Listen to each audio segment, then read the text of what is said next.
Welcome back to Talking Points here on WESN Content Capital, and this morning we're continuing the discussion as it relates to the EBC's report into the proposed changes to the electoral districts in Tobago. Now joining us for that conversation is our guest commentator out of Tobago, Dr. Faith B. Israel. Good morning, Dr. B. Israel. Hi, good morning, good morning. How are you guys today? Very happy to see you and have you back on the program. My pleasure, my pleasure. So it's, I'm assuming it's been quite a busy week for you, considering the latest that has taken place. It was passed in Parliament, the proposed EBC report. We'll wait to see if it's passed in Senate. But first of all, your initial thoughts and opinions as it relates to the proposed bill put forward by the EBC. Sure. Well, when we saw the divisions, we thought, we kind of thought that what they would have done was to basically scrap the 12 seats and create 15 brand new seats instead of trying to finagle and take one from, take a couple from one and put together, make another, or anything like that. We were hoping that they would have done it that way, and that would have removed any of the questions, because there are quite a number of questions currently about where the three brand new seats happen to be. They all happen to be in relatively PNM stronghold areas. So there are questions about whether that is fair and whether that was the right thing and whether the EBC used the right method. But when we looked at it, we recognized that, it is just part of the process. The PDP went ahead because we had actually been planning this. It's coincidental that it actually happened on the same evening. The PDP actually launched our campaign for this election the night of the 15th. So when you say this week was a busy week, it really was a busy week for us, because we launched our campaign on the 9th of the 15th. And our slogan is, "Let me fix this." And the concept of that is there are so many things that have gone wrong in Tobago, so many things that have not worked for the last how many decades, that we finally giving Tobago an opportunity for us collectively to fix all of the this. When young people talk about getting at this, what do they mean? But all of the disappointment and the dishonesty and all of those things that has happened over the last couple of years, we have an opportunity to fix this, including the governance structure, including the Tobago autonomy issue, including our tourism, including our agriculture. And that is where we are going. So even though we are not pleased with how the boundaries have now been redrawn, it is not deterring us, and we are going forward with our plans to contest the election and to be victorious at the end of it. Now, there has been some questions posed by the opposition as it relates to the involvement of the government in creating these seats. We have no evidence to actually say that's true. However, based off of what you would have just pointed out, instead of scrapping the 12-seat system right now and creating 50 new seats, they've essentially broken up pre-existing seats. What is the initial reaction to that from the point of view that is it now that there are questions as it relates to the autonomy of the EBC? There are questions, but that didn't just start with this. We, for example, when we campaign, when we walk around, people always tell us about, be careful about these things and be careful about the special ballot boxes and be careful about, all of these things. So there has been generally a mistrust of the EBC in Tobago for some time. What this has done is just added to that mistrust, unfortunately. And, I also don't have any evidence to prove that the government had any control of what the EBC does. It's just that when you look at the actual map now, you would recognize that the 6 seats that were PNM seats are now 9 seats. So it's not even just us preferring, it's what is actually seen on the map, when you look at the new boundaries. So I think that the EBC may have to do some work to try to help Tobagonians and probably Trinidadians understand that they really are independent. But we have gone past that. We are not going to fight against what the EBC has proposed, as in the the PDP will not fight against what the EBC has proposed. We have already started our process of now trying to identify the best candidates for each of those electoral districts. As I said before, we've already launched our campaign this week, this Wednesday. So we are pressing on. You know, the only disappointing thing about this, and it may be the biggest disappointment, is the idea that we really are going back into this election with the old Tobago House of Assembly Act, the old Tobago House of Assembly governance structure, and not the improved Tobago autonomy. Because if the government, if the Parliament of Trinidad and Tobago, having started this work on the Tobago autonomy bills since, 2018, if they really, really wanted to get that done, we could have been going back to an election right now with 15 seats, sure, but under that new governance structure. And the fact that what they've done is just pull out that part and say, let's go back with it, says that they really, really were not interested in doing the Tobago autonomy bills and doing them correctly. And they cannot now come and say, we are going to continue that work. Because what has happened now is that, given what happened in the House of Representatives this week, I'm not even sure if the Senate needs to also debate it, because it's just a simple majority to accept the EBC report. So I'm not even sure it needs to be debated in the Senate. That now opens way for an election, and that election can now happen before the end of the year.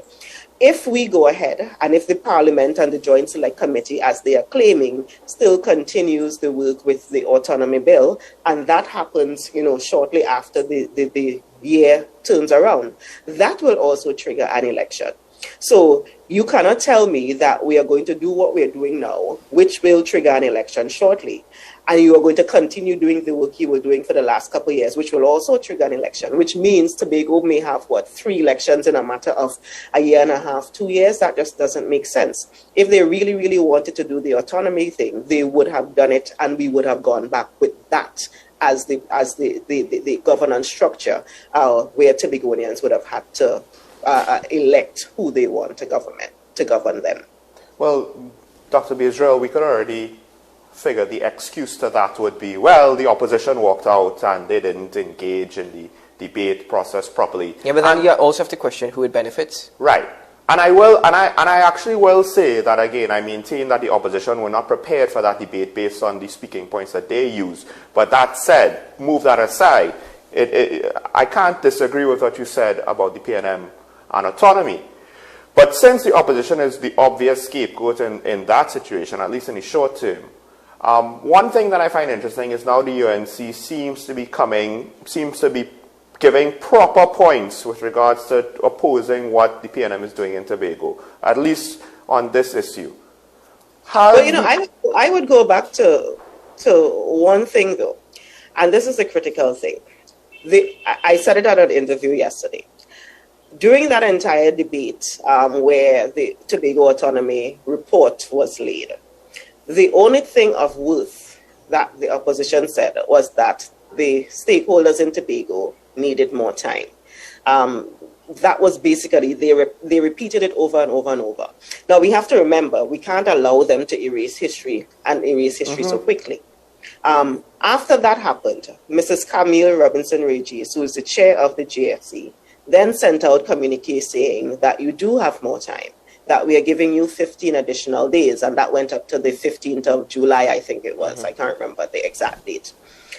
And we in Tobago, as in the political parties, the NGOs, and so forth in Tobago actually got together and worked very hard for those 15 days and submitted our suggested recommendations. And in those suggested recommendations, we included things that we conceded to, we included things that we thought were non-negotiable, and so forth.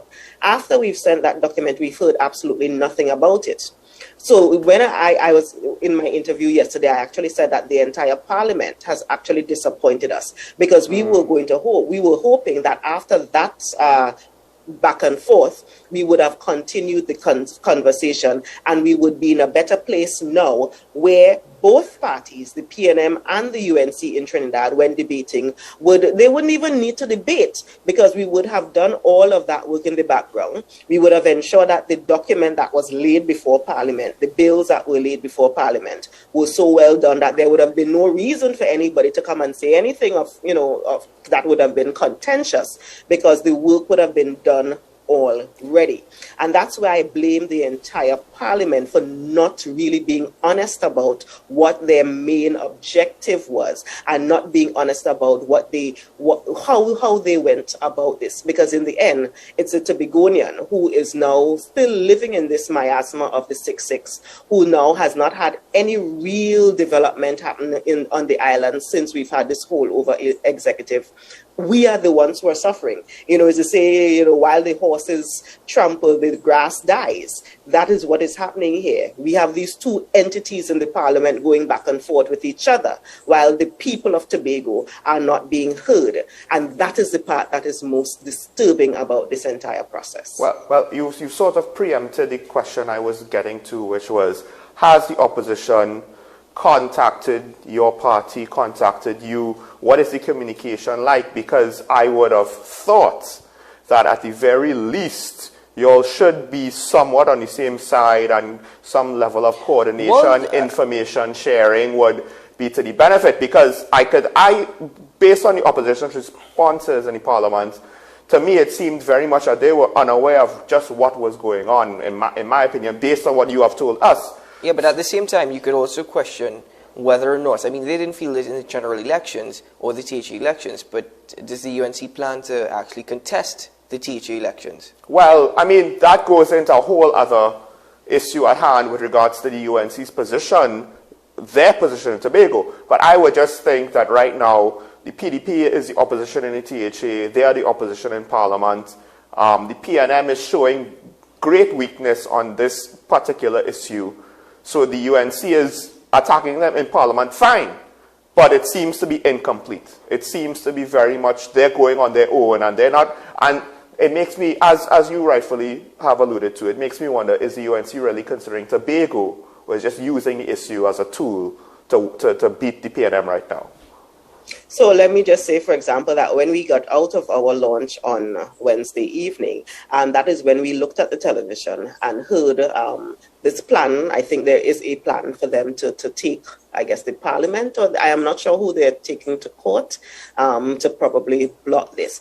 So we are coming out of our launch and hearing this information for the first time.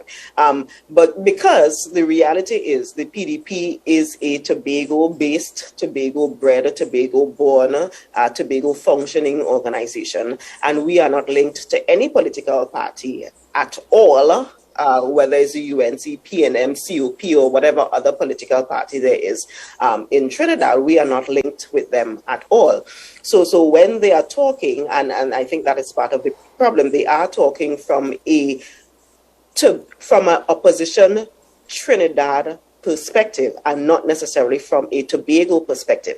And I think that is actually a part of the bigger problem, where we have a situation where two political parties are in the Parliament of Trinidad, and in this case I specifically say the Parliament of Trinidad, debating on an issue that is so critical to Tobago, and Tobagonians and Tobagonian voices are not there. And I say that purposely because I know we do have two Tobago MPs, and one of those MPs did speak at the debate earlier this week. But that Tobago MP does not speak on behalf of Tobagonian. As a Tobagonian, I am telling you that. She does not raise many of the critical issues that are important for us. When she speaks in the Parliament, unfortunately, she's speaking as a member of the PNM. She's not speaking as a representative for Tobago. So it's unfortunate that this is a critical issue for Tobago, and our voices are not heard. Our voices are not listened to.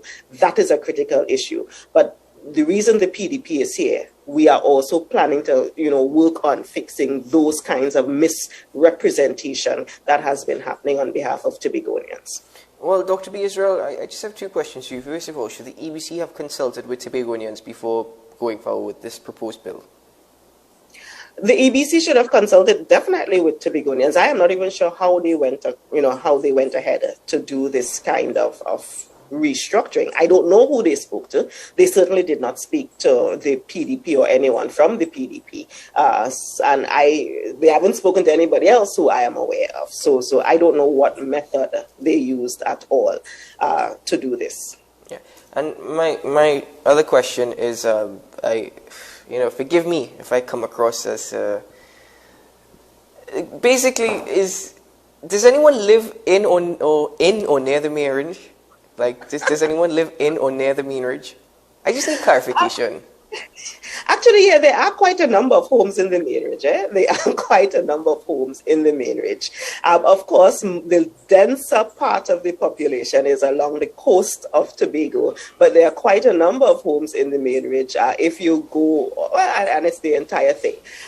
And when you look at the map, if you look at the electoral districts, a big chunk of all of the electoral districts, at least in the east and north of the island, include parts of the main range. And yes, there are quite a number of people there. Even when you look at my district, when I look at it and I'm looking and I'm like, where is this street? Where is this person? And you realize, oh, wow. Oh, my goodness, they are up there. Okay, cool. So yes, there are people living there. No, I'm glad that you clarified that for me, because I thought nobody lives there. So, thank you very much for clarifying. I knew a little bit better. I knew there was at least somebody living there. Well, there's one other thing that goes into this entire thing, and we can save this discussion for next week, but I'll just quickly raise it with you. The budget 2022 will be read soon, and how much is this going to affect Tobago? Considering that a campaign has to be run. I'm already seeing that the Division of Sport and Youth Affairs of Tobago says the backlit indoor sporting facility is taking shape. They've released pictures of that to the media. $30 million project awarded to Towers International in August of last year. It's now starting. So, I'm just wondering how much budget 2022 is going to affect that. And I guess we'll see. We will see, and I would just say that I certainly hope that we get the 6.8%. Because remember, during the entire autonomy thing, they were telling us that this new autonomy bill would allow us to get up to 6.9%, but would allow us to get a minimum of that. So I am waiting to see, because the current Tobago House of Assembly Act, the Dispute Resolution Commission, says that we can get from 4.03 to 6.9%. So I am waiting for the 6.9% on October 4th? October 4th. Mm-hmm. So It actually won't surprise me if they give the maximum, because as you pointed out earlier, they no longer, I would find it dubious if they try to campaign on autonomy again. Maybe they might still be able to do it, and maybe their base supporters will buy it. But I kind of suspect that shouldn't be a strong issue for the PNM, for the THA elections. So I'll be surprised if they don't give as much as they can from the budget. With that said, though, budget seems to be an issue for the PNM just in general right now. All around, actually. Issue for the PNM, issue for me, it's an issue for me, issue for you, issue for Dr. B. Israel and everybody. Having enough money seems to be an issue for the Minister of Finance right now, although he won't say it. Well, you expect him to? He's following his own fiscal policy. We don't know what it is, but he's following it. Anyway, Dr. Faith B. Israel, thank you very much for joining us on Talking Point this morning. Always a pleasure having you to have these discussions and bringing us up to date with the latest taking place in our sister isle. And I know that you're going to be busy for the next few months, so we just wish you all the best. So please stay safe and keep well. Yes. Thank you. Thanks for having me. Always a pleasure. Folks, Dr. Faith B. Israel out in Tobago. We're going to take a break here on the program, and when we return, we continue the discussions this morning. Stay tuned.